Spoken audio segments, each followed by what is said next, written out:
What's up, everybody? Welcome to the latest episode of the Rich and Turbo Heavy Half Hour. I'm Rich. Find me on X at FuzzDoomRip and all the socials at rich.piva, doing reviews from Wikipedia of metal, and as a Doom Charts contributor, I have my partner in crime, Turbo. Turbo coming from that void of Tennessee that he's in again, but we can see him through the blackness. What's going on? I'm ready to get swampy with Black Tusk here.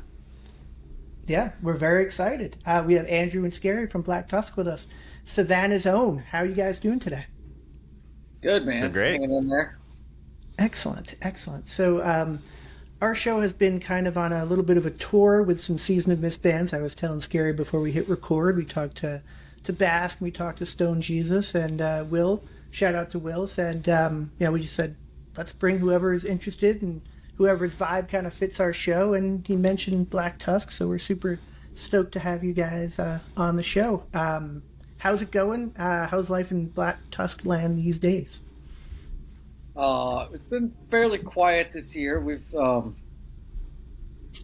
did a Mexico City that what was the name of that festival, Scary? Doom City Festival. Doom City Festival. And earlier this year, and then we've just kind of been personal lifing for the better part of the year, but also we've worked on tracking some new stuff. We've got a few new songs we've been working on, and we're gearing up for a run next week. Sweet. So that's kind awesome. of that's what Black Tusk has been up to this year. Yeah, heading up to Pittsburgh to play the Descendants of Crom Fest. That's gonna be sick with like Valkyrie and tons of other amazing bands.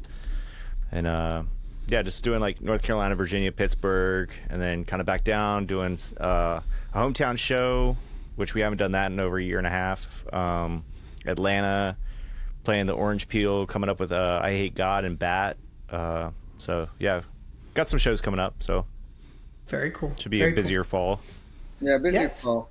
Lots of personal life at the beginning of the year, and now we're kicking it back into gear. Awesome. Scary was showing us, he has his instruments in the background, showing us a slide whistle that he's been working on for the new Black Tusk record that's coming out. You guys are starting to write and starting to discuss, any hints to the sound? Same, very similar in the same vein of what we've heard from Black Tusk in the past. Anything you can give us a little sneak peek of or preview of verbally, of course, but how's that looking? It's definitely more in the vein of the new record. So we take the new record, that we just did, and then continue like those writing sessions are extending. That's I think that's where it's at. It's the direction we're going with the lineup we have now, which is I think some of the most fun stuff we've done, and so that's the way we're going, because same lineup, same everybody writing, and so definitely got a punk vibe, like a good punk vibe to it, a punk metal awesome. vibe. And Scary, you've worked with the band a lot, but you became an official member according to the internet over here in 2018. So, thank you, Wikipedia. Yeah, thank you, Wikipedia. I'm going to go against what Wikipedia said and what Metal Archive said. Metal Archives lets me down maybe 75% of the time when I ask a question from Metal Archives. We'll see how it goes. But how did you ultimately become kind of a full-time member of Black Tusk? How did that all work out? I'm just going to go ahead and say it. Like, I've kind of been a behind-the-scenes member for a long, long time. I first moved to Savannah. What's that? Like 2006 or 2007? Yeah, I moved to Savannah in 2006, and like the week after I moved here, I met James and Andrew, because we did it was James and Andrew, and then John Baisley and Brian Blickley of Baroness, and we all did a Misfits cover for 6606 at the Jinx here in Savannah. And like me, James, and Andrew just hit it off immediately, and then they were starting to record a bunch of stuff, and I had a little recording rig, so I would do help them out doing demos and help them out doing artwork and flyers, and then so just been helping them out all through the years. And then I moved away from Savannah for a couple of years, moved back, and as soon as I moved back, they were like, "Hey, we're doing a new record. Do you want to record it?" So I actually tracked and engineered TCBT, and then as soon as that record was kind of in its last few steps of mixing and everything, they were like, "Hey, do you want to come on the road with us and play some of these songs live?" So I went on the road, and it was like 3 or 4 shows in. They were just like, "Yeah, you're in the band." Yeah, because like TCBT was like the first record that we really wrote as two guitar players. So after we got done writing it, and Scary was recording it, we're like, oh, well, we got to pull this off live somehow. And we're like, Scary has been a long-time collaborator. Like, let's ask him if this is something that he really wants to do. And he was like, absolutely. And like, yeah, it was just instant fit. It seamless. And then since then, Scary and I have gone back and reworked a bunch of the older catalog for two guitar players too. So when you see us live, a lot of the older stuff has like we've rewritten the guitar parts for two guitars, which has been. I was going to actually ask you that, like, that. Yeah, because when you go now, you suddenly have a second guitar player for songs that you wrote for one guitar, so you had to kind of go back. We have not only a second guitar, we have a lead guitar player. Lead guitar player. Scary and I aren't even the best guitar players in the band. Derek is the best guitar player in the band, and he's playing bass. Derek's a shredder. Yeah, he's absolute shredder. That's why we put him on bass. It's like, hey man, we can't have that much power. You make us look bad. Oh, that's very cool. I'm looking forward to kind of hearing what you guys do next, and I'm going to go against Wikipedia in a second. But Turbo, let's have you ask your question first before I piss off everybody. Well, okay. It's a good lead-in, right? Lead-in? Yeah. Just be sure not to piss everybody off right now. As far as, well, one is watching some older videos and a Truth Untold video. Do y'all have a Pabst Blue Ribbon toaster?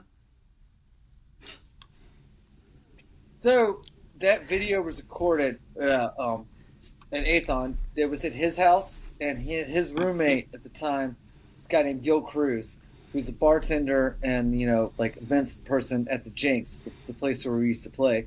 And Gil had something called Rock and Roll Bingo, and he did that. Was it every Wednesday night? I think it was bingo Every Wednesday. Night. And Rock and Roll Bingo was sponsored by Pabst. And so Gil got a ton of PBR swag for doing Rock and Roll Bingo. And so since it was at Athon's house where Gil lived, there's a ton of PBR stuff. So that PBR toaster oven was in fact real. Uh-huh. And I don't know where it is these days, but at the time, That's a long time ago. But yes, that is a real PBR That's toaster awesome. oven. I had to just Google PBR toaster oven and see what came up, and yeah, that seems to be a thing. But, okay, back for a real question then would be, as far as... We've got the PBR skis too, if you're interested. Uh-huh. Oh, I hear a lot of, I don't know, I didn't really check your everything out as far as what instruments you all use, but I feel like I was hearing a lot of unique stuff in the latest album in the background. I may have been picking up. So you talked about kazoos and slide whistles. Are you going to have any sort of surprises in the new music coming out? I mean, I just have those because they're stupid to have around the studio. Like pretty much on Way Forward, we pretty much stuck with. We had a few synthesizers. There was one track, Oceans of Obsidian, that was kind of like, Derek's little opus that he wrote, and thing, right? yeah. So we have actually this is Derek's, but he keeps it here. He has a light theremin that is like a baby doll. And this thing makes some really fucked up weird sounds. It's really fun. there you go. But then we brought in a record player, and he had this record of like old Gregorian chants, and like we would just like sit there and like put our hands on it and like make it like slow it down. It's like we just got real weird and had a good time. So is the baby doll theremin, is that weird enough for you? That will be on the new record. Don't worry. the baby doll theremin goes on a lot. It's so cool. I can't wait to hear what. Now let's go back and find where that is on the new record. The area I was going to ask you about, I'm going to go against what Wikipedia says here. I'm a big fan of like the hardcore and punk side of just the house and what is out there and what you guys do, which is why I think I like your record so much, because there's that crossover, and you've seen a lot of like the swampy stoner punk hardcore stuff that you guys get called. But can you name some bands that you like, Andrew? Just like what were you listening to, or what were you channeling maybe when you started to put Black Tusk together, if I could ask? There's a band from Savannah called Damned, and that band is a huge influence on my life. Like the music that they were doing was revolutionary at the time. You know, we're talking like the late '90s that this is coming out, and it was like this heavy, sludgy stuff. You know, so it's like in the vein of dystopia, and like it's that, and I would say a lot of like the D-beat scene coming out of Portland, like Tragedy, From Ashes to Rise, and all that. You know, like I was into a lot of that stuff. So growing up, I was listening to a lot of that, and I feel like that influenced a lot of what kind of music that I try to make, but also just like simple 3-chord punk, because you know we like to keep it simple. Bam, Avail from Richmond, boom. So one of my all-time favorite bands is Avail. So good. Love them so much. It's like, you know, we're not over here reinventing the metal wheel, if it were. You know, we're just trying to write some like heavy riffs that like you can remember. You know, it's like, you know, like guitar solos are cool, but like how often you sit around and hum a guitar solo, or are you going to sit around and hum a riff? So, you know, like while a guitar solo is an integral part of the song, we like to make solid heavy riffs that like you can get the crowd into, and like you can like earworms that stick with you. Yeah, absolutely. How about you, Scary? What I know you've been working with them forever, but what kind of background do you come from, just musically, of what has influenced you and what you're doing? A lot of punk and hardcore stuff. Yeah, metal a little bit, but mostly like melodic stuff. I mean, speaking of today, Thomas Lindbergh of At the Gates died, and like, I mean, I've been listening to them and like Dysphere for a long time, and great bands. And you know, before Black Tusk, I was in a band called Dead Yet, and we were like, you know, very heavily influenced by like what Andrew said, like Tragedy, From Ashes to Rise, that whole like Portland D-beat scene, but also more melodic, which you could probably hear with when I stepped into Black Tusk. You know, there's, you know, a lot of guitar melodies and everything, and just, you know, going off that. So cool. I've been to Savannah once in my life, and it was for work, and I stayed in like a fancy Airbnb, and went out to a fancy restaurant. So what I'm trying to figure out is how Savannah got so sludgy, and how all these awesome bands came out of what you guys are doing there, like Kylesa, Baroness, and all of that. How did that scene evolve, and you know, how did you guys see that that coming up? We had bands like Damn It and Take 18 really paving the way, like in the '90s, when Savannah was a very gritty place, a much different place than it is today. And then, you know, that led into us, like Black Tusk and Kylesa and Baroness, like in the early 2000s. And like, this is, you know, Savannah was still then a much grittier place than it is now. And you know, there's a couple art colleges here, and they really kind of revitalized the downtown corridor. And then, like, you know, with that comes gentrification of the whole downtown area, and a lot of stuff changed downtown. But like in the late '90s, early 2000s, you know, this was still kind of the Wild West, and like that's where a lot of this stuff came out of. Very cool. Yeah. It was a lot grittier. I was in and out, so I've never actually spent any time there. So I'd love to come spend some time in Savannah. But there's just so much music that has come out of there that's become very influential for what you hear in a lot of the bands that are out there today. And you know, like a band like Baroness just completely blowing up. I saw them at Welcome to Rockville in Daytona with just tens of thousands of people watching them, and you know, just having the crowd just you know, eating out of their hands, which is a very cool thing. I know John did the artwork, right, and has worked with you in the artwork for a lot of the records. That's correct? You guys are collaborating with a lot of stuff. A lot of the earlier stuff before they moved away. You know, like they don't live here anymore. But where are they based these days? I didn't know that they moved Philadelphia. Away. They're in Philadelphia. Oh yeah, since what, like the 20? Probably like 2012. Yeah, 2011. Wow. Yeah. They moved away shortly after Blue came out, I think, that they all moved. Mm-hmm.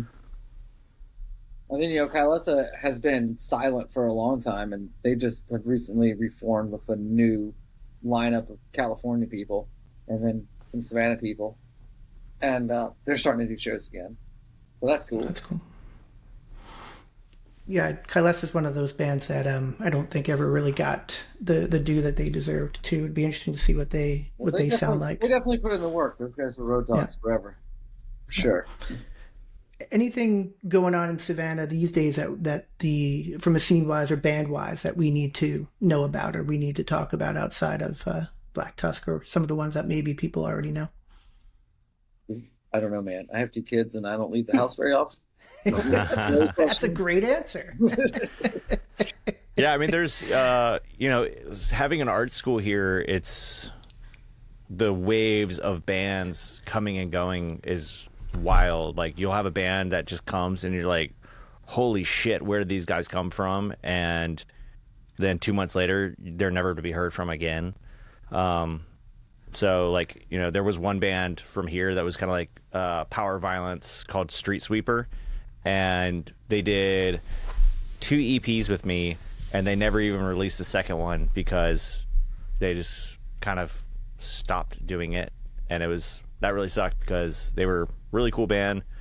But yes, Savannah's got everything from like metal to like almost kind of that weird like 90s metal, new metal stuff is actually coming back. Not really my thing, but it's coming back with the kids. Then there's like all kinds of just like garage punk. Garage punk is really big here now. Garage punk's really getting big again. Like I said, Yeah, a lot of garage. It's more an art school crowd here these days. And the 90s sound is coming way back. Mm-hmm. I was gonna say, if the new metal is coming back in Savannah, Andrew, it's better that you probably stay inside and don't go to those shows. But I don't know, maybe that's just my opinion. Turbo, what else you got? Even though it's an art school, which I got familiar with because one of my friend's daughters ended up going there, but there's no art rock coming out. Is it all? Oh, there's definitely some art rock. That's cool.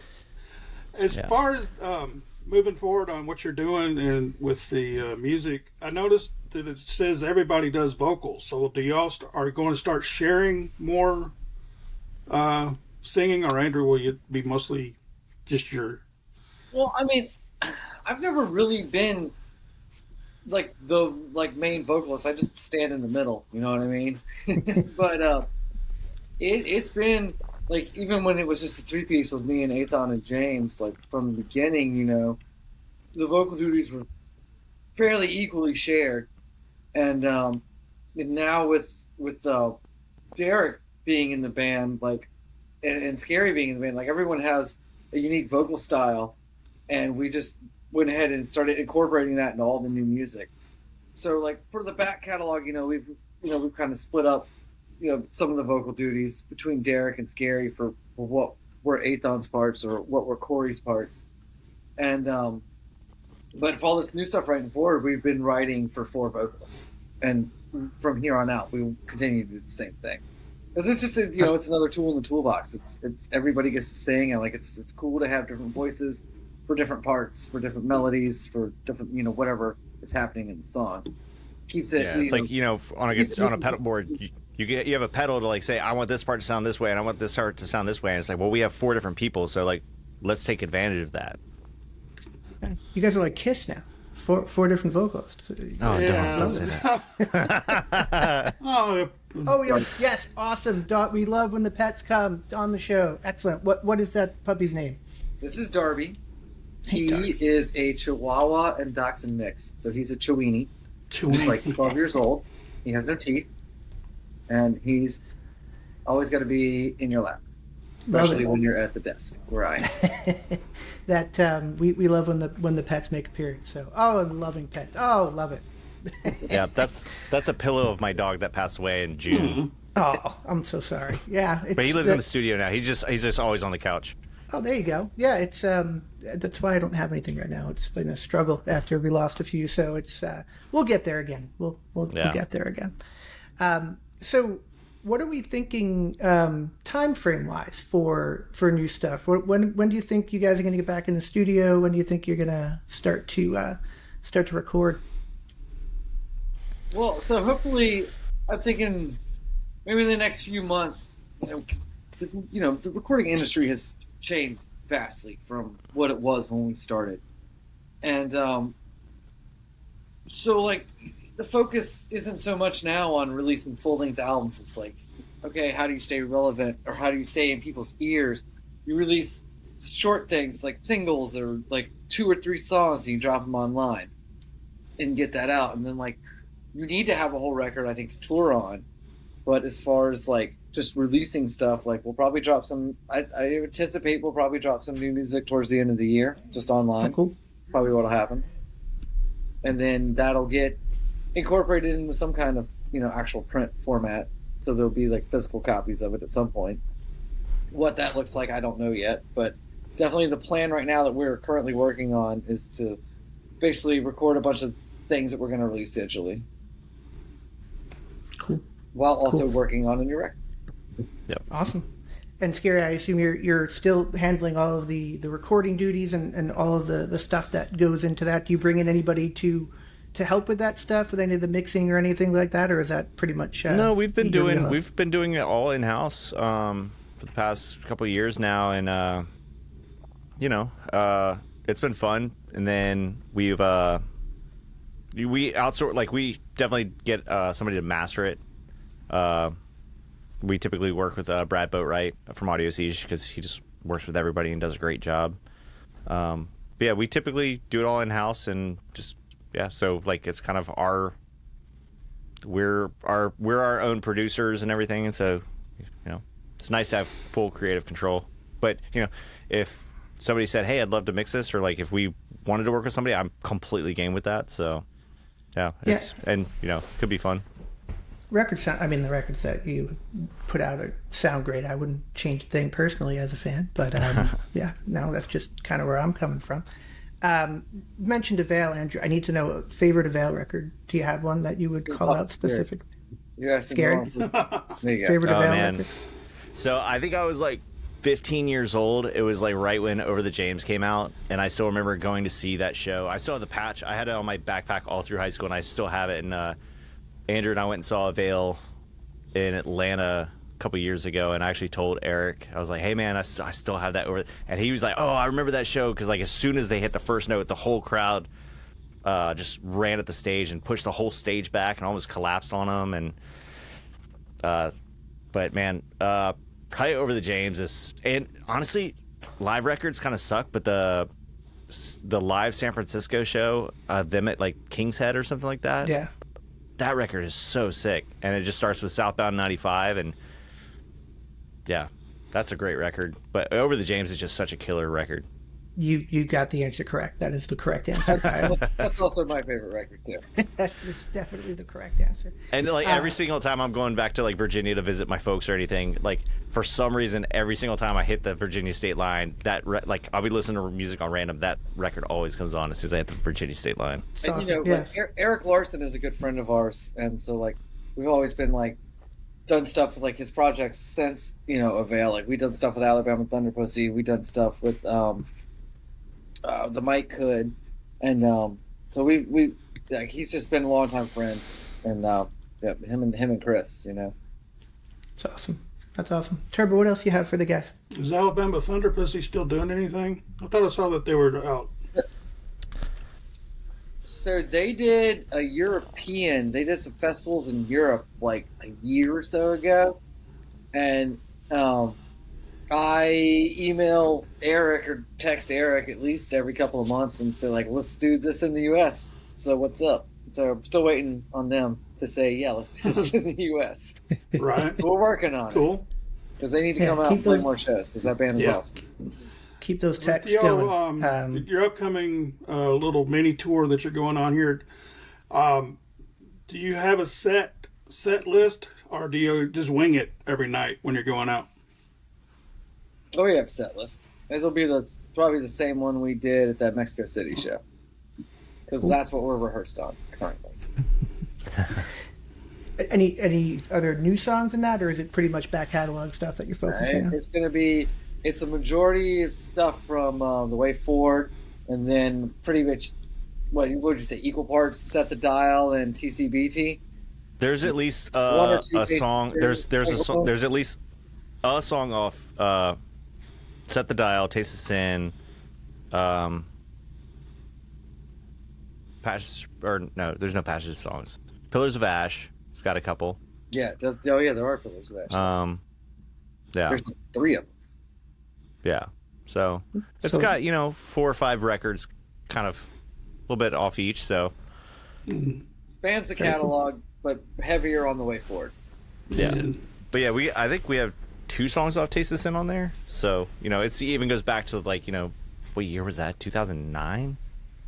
So something for everybody who's been a fan of the band for a while. Will we get any live yeah. stuff? I know you said live albums suck, but could you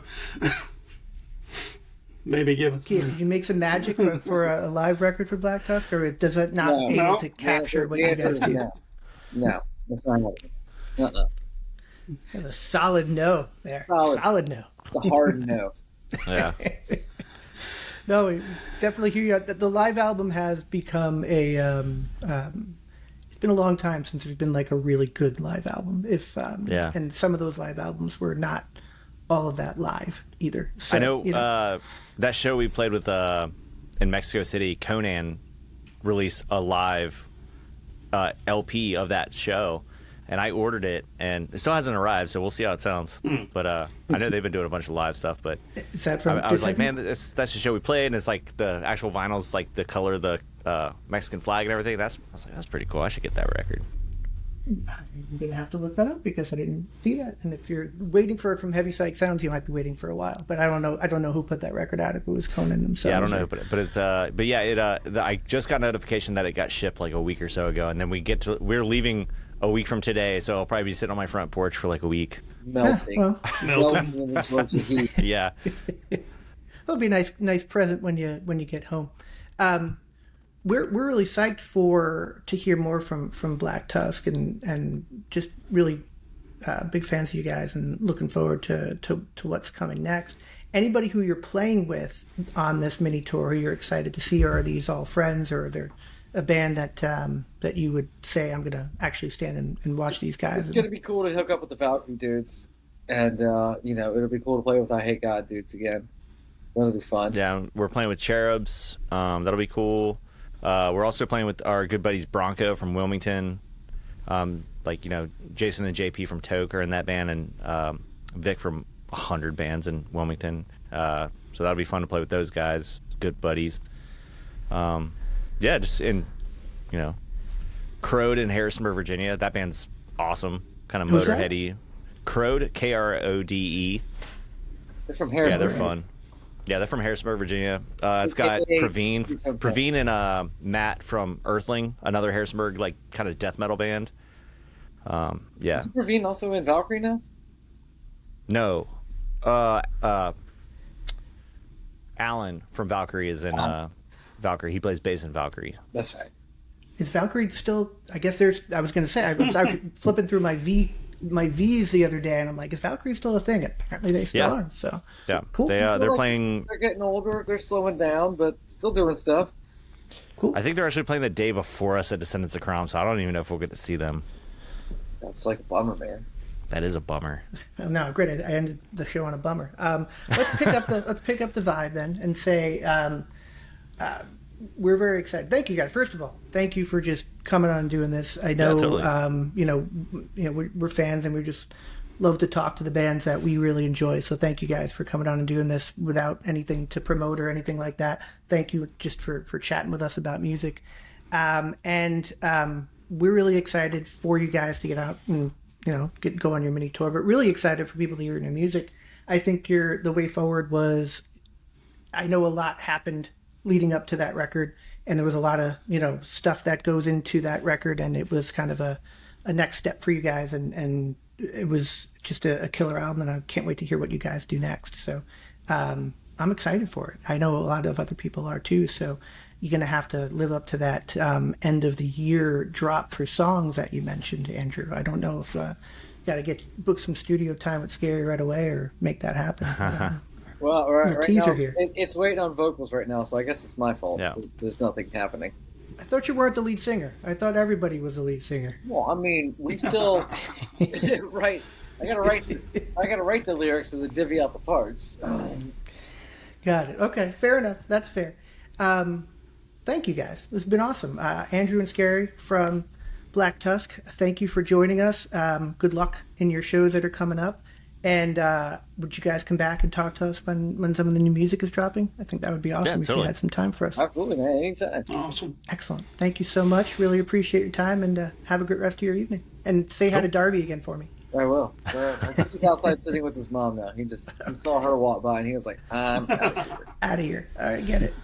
Thank you, guys. Cool. All right, See you guys. Thanks.